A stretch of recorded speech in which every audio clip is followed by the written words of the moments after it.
England's resilient women's team reverse years of national heartache? For a moment on Monday there was something overly familiar about what was happening, and what appeared about to happen, to an England national soccer team. Critical knockout game at a World Cup. Underdog opponent that refuses to be broken down. A young star gets frustrated, loses their cool and gets sent off. Disaster looms. A penalty shootout beckons and well. We all know how that usually goes. But no. England's Women's World Cup Lionesses may have grown up with summers where their nation's mood was ruined by footballing misfortune. But every indication is that they are resolutely unburdened by the historic failings of the men's team.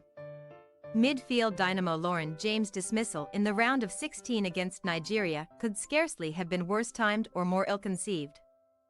A thoughtless stamp on Michelle Alizé which VAR turned from a yellow card into a red. It was probably her last action of the tournament. Yet it didn't rattle coach Sarina Wiegman's short-handed squad into submission. Even when the dreaded spectre of spot kicks arrived, a saga always guaranteed to set English nerves a-jangling, certainly among the fans. Not that you'd know from watching the England players. Georgia Stanway pulled her team's first kick wide, but the remaining four were of blisteringly high quality, capped off when Chloe Kelly sent an absolute rocket into the top corner to end Nigeria's brave bid for a monumental upset.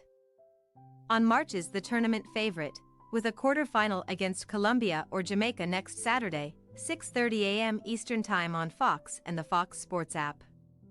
With that crisis averted, there is no better time to consider what it would mean for England and its tortured soccer soul if the women's team triumphs in Australia and New Zealand. In 1996, the iconic song Three Lions and its immortal lyric, "Football's Coming Home," spoke ruefully and then still optimistically about trying to end 30 years of hurt. Well, now it has been 57 years since 1966, and the eternal day at Wembley Stadium when Geoff Hurst scored the first and until Carly Lloyd in 2015 and Kylian Mbappé last winter. The only hat-trick in a World Cup final as England beat West Germany 4-2 in extra time. There have been so many false dawns and missed steps at World Cups since. Penalty shootout heart shredders in 1998. After David Beckham got sent off for kicking Diego Simeone, in 2006 after Wayne Rooney trod dangerously near Cristiano Ronaldo's groin, and in 1990 when Paul Gascoigne shed tears at the yellow card which meant he'd miss the final. If England made it. It didn't. And the team didn't in 1986 following Diego Maradona's hand of God, didn't in 2018 after leading the semi-final with 20 minutes left, didn't in 2022 when Harry Kane missed from the spot against France. Plus, if we're broadening this to major championships in general, England didn't get the job done even when it made the title game at the 2021 European Championships, despite scoring first and being part of yet another shootout. If there is national pain to be erased, the women's team appears to have by far the greater shot at doing it, but it is a little more complicated than that. Because this is a different team than the men's, with a different identity. In short, it is a unit that delivers when it matters instead of crumbling. On the women's side, England is not a plucky underdog that gets close but no cigar. The old country would most certainly revel if its lionesses triumphed here, but perhaps only the men's team, by maybe succeeding one day when it usually fails, can soothe its own rough memories. Wiegman's group is a squad filled with clutch performers, as seen in the final of the 2022 Euros, when Germany was overcome at Wembley and the trophy secured. Ella Toon's brilliant chip and Kelly's clutch finish proved to be the difference. This is a team that plays highly intelligent soccer but doesn't delve too deeply into the philosophical part of England's football history. Why would they? It's mostly hurtful stuff.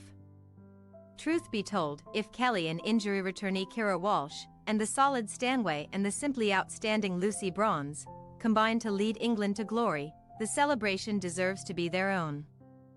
Rather than tied to what England's men have, or haven't done before. Given the amount of pre-event injuries suffered, a victorious run would be quite remarkable. Stalwarts Leah Williamson, Beth Mead and Fran Kirby are all out, but England has barely missed a beat. The final question to be answered is how it will cope without James if, as expected, she gets an extra ban on top of the automatic one-game suspension for her red card. The playmaking expert was majestic in the group stage, and when you hear predictions from her brother, Chelsea star Reece James, that she will be the best player in the world over the next decade or so, it is hard to argue. She's still just 21. England's soccer distress has lasted much longer than that, but there is an altered feel to it when the women's team is involved. The vibe is altogether lighter, with far less fear and no innate expectation that doom is just around the corner. With the flashes of top form England has shown, and the resiliency it displayed against Nigeria, a triumphant outcome seems likelier than a pained one. Thanks for your watching. Don't forget to click the subscribed button and hit the bell icon for more.